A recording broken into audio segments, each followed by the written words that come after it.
If you're the one constantly trying to reach out, sending messages, trying to make plans, but only getting left on read or brushed off in return, this painful psychological truth is going to hurt like hell. Most people, when ignored by others, assume the problem is their busyness or a timing error. You console yourself by saying, maybe they didn't see their phone, or maybe they're working right now. But your brain is telling you a massive lie. The reason people are not interested in you is not because you're invisible, but because you are too visible. Psychologists call this the scarcity principle, and once you understand this, you will realize with horror why your good intentions, your sacrifices, and your constant presence bring you not respect, but only indifference. Your relationships, your social status, even your position at work, they all depend on this single, ruthless rule. People only value what is difficult to obtain. Imagine a diamond being handed out for free on the street. People wouldn't believe it was real. They would likely think it was fake and wouldn't even look at it. But put that same diamond behind glass and slap a high price tag on it, and everyone desires it. In your relationships, you are like that free diamond. No one looks twice, not because your value is low, but because you are too easy to reach. But here's where it gets worse. Most people think, if I treat them better, if I do everything they say, they will love me. This is the most guaranteed method of social suicide. Here's the bitter truth. People ignore you not because they're busy, but because you are always in their pocket, a sure thing. Your time, your interest, and your presence have no value because you act like an infinite resource. You reply the second they text. You drop everything and go when they call. This behavior carves this message into the other person's subconscious. This person has nothing important in their life. Their only focus is me. And believe me, no one respects someone who has nothing else at the center of their life. Neediness is the strongest force that repels people. In nature, no creature admires someone who is needy of them. They only pity them or use them. You think you're being caring, but the energy you radiate is desperation.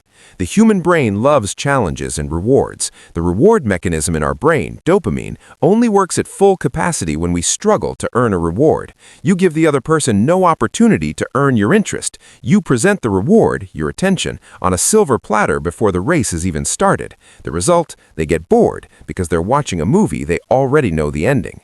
But here's the dark and uncomfortable part that no one wants to admit. The reason for your overly giving attitude is not because you're good-hearted, but because you have low self-esteem.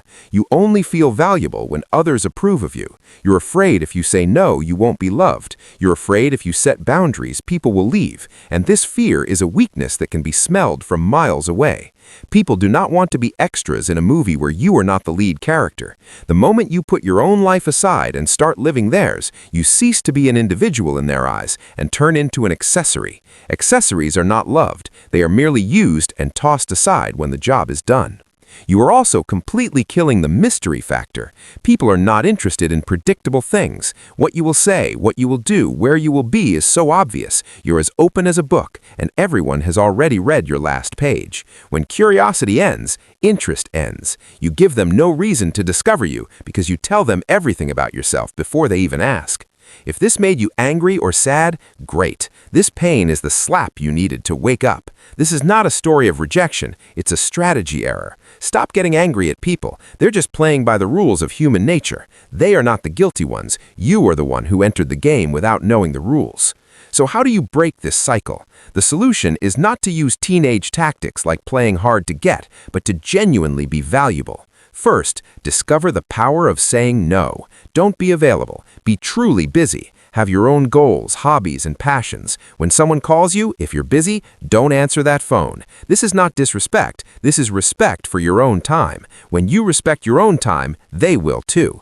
Second, stop seeking approval. Do not be afraid to stay silent in a setting. Do not try to prove yourself. Let people wonder about you. Let them misunderstand. The effort to explain yourself is a sign of weakness. Third, and most important, withdraw your attention. If you're constantly investing in someone and getting no return, cut the investment. This is not a punishment, it's a method of value preservation. When you pull back, the void you create is the only space that allows them to come towards you.